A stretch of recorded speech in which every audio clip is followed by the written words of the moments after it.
আসসালামু আলাইকুম। অনেকদিন পরে ছোটোখাটো একটা ব্লগ নিয়ে আসলাম।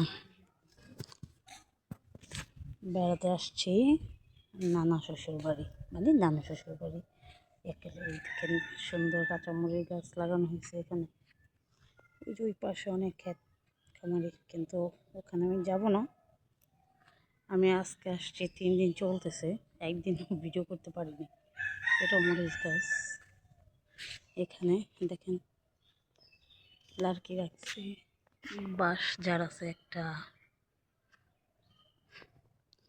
এই যে আমার খালা শাশুড়ি পেঁয়াজের হাই লাগিয়েছে। এই যে তারপর ওই যে ড্রাগন ফলের অনেক কিছু এখানে আছে। লাউ চারাটা লাগিয়েছে, ধনিয়া পাতা দিয়ে সম্পূর্ণ দিয়ে ঘেরা দিয়ে দিয়েছে। পেঁপে গাছ, অ্যাকচুয়ালি ওখানে ছিল কলা বাগান, এখনও সেটা কলা বাগান নেই। এখানে অনেক কিছুই চাষ করে খায়। বাজারটা দেখলে একটু ভয় লাগে। এই যে উঠোনের রাস্তা, গ্রামীণে পরিবেশটা আসলে দেখতে সুন্দর, কিন্তু দুর্গন্ধ নাই। বর্ষার সময় এখানে অনেক পানি আসে পুরোটা, বুঝছেন? ও যে বাজার, ওইখানে বাজার। এই যে মুরগিগুলা ডাকাডাকি করছে।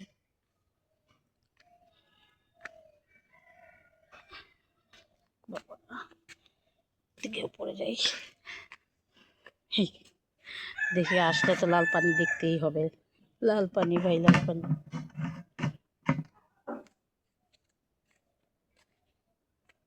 একদম সুন্দর। এটা হলো বারান্দা।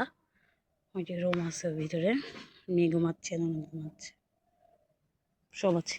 গ্যাস সিস্টেম আছে। এই যে দেখেন কতগুলো মুরগি। দেখেন বাইরে এভাবে সাবান পাইখা দেয়, কিন্তু কেউ ধরে না। আর এটা যদি ঢাকা হইতো কি একটা অবস্থা হইতো।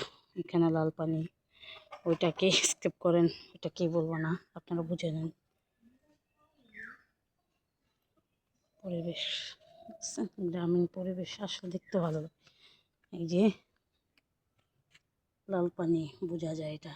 এই যে একটা হাতি ছিল এখানে, আমি 2 দিন সুন্দরভাবে রান্না করছি, কিন্তু ভিডিও করতে পারিনি, এনার্জি তো খোলা নাই। আজকে আবার চলে যাবো, তাই ভাবলাম একটু ভিডিওটা করেই ফেলি। যে ভিতরের রুম বড়, এটা হলো বারান্দা বলে বা কেবিন রুম। এই যে কত মোটা একটা আম গাছ।